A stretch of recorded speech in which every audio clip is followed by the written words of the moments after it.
November 12th, Saint Martin I, Pope and Martyr. Saint Martin, who occupied the Roman See from the years 649 to 655, was a native of Tuscany and became celebrated amid the clergy of Rome for his learning and sanctity. When he was elected pope, Rome echoed with the cries of joy. The clergy, the Senate, and the people gave witness to their great satisfaction, and the emperor approved this happy choice. He did not disappoint the hopes of the Church. Piety toward God and charity toward the poor were his two rules of life. He repaired churches falling into ruin and restored peace between divergent factions. But his greatest concern was to maintain in the Church the precious heritage of the true faith. For this purpose he assembled in the Lateran Church a council of 100 bishops, which condemned the principal heads of the Eastern monothelite heresy. This heresy taught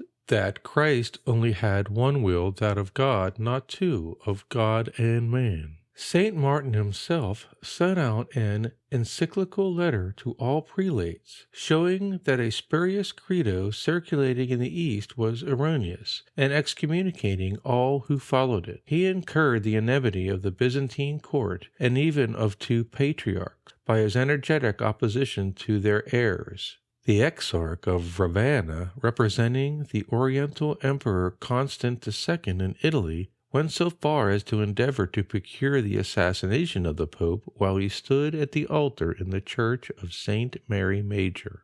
This would-be murderer, a page of the Exarch, was miraculously struck blind, and his lord refused to have any further role in the matter. But the Eastern Emperor's successor had no such scruples. After having the Holy Pontiff accused of many fabricated misdeeds, he seized St. Martin, who did not resist or permit resistance for fear of bloodshed in Rome, then had him conveyed to Constantinople on board a vessel bound for that port. None of his clergy were permitted to accompany him, and he was boarded at night in secret. After a 3 months' voyage, the ship anchored at the Greek island of Naxos in the Aegean Sea, where the Pope was kept in confinement for a year, then finally brought in chains to the imperial city in the year 654, where he was imprisoned for 3 months. By this time, when he appeared before his judge, he was unable to stand without support. But the pitiless magistrate heard his accusers and sentenced him to be chained and dragged through the streets of the city. He bade farewell to all his companions in captivity in present-day Crimea, saying to them when they wept, "Rejoice with me that I have been found worthy to suffer for the name of Jesus Christ." There, where a famine prevailed, he lingered on for 4 months, abandoned to sickness and starvation, but maintaining perfect serenity until God released him by death from his tribulations on the 12th of November in the year 655. In a letter he sent from there, which has been conserved, the Pope wrote, "For this miserable body the Lord will have care. He is near. What is there to alarm me? I hope in his mercy it will not be long before it terminates my career." In this story, we see the fanaticism that the enemies of the Church can have. How can one explain it?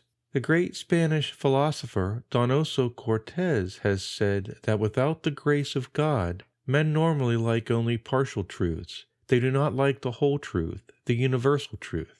Normally men hate the whole truth more than anything else. The traditional, centuries-old teachings of the Catholic Church offer the total truth. Could this be why she is hated by so many people in the world today?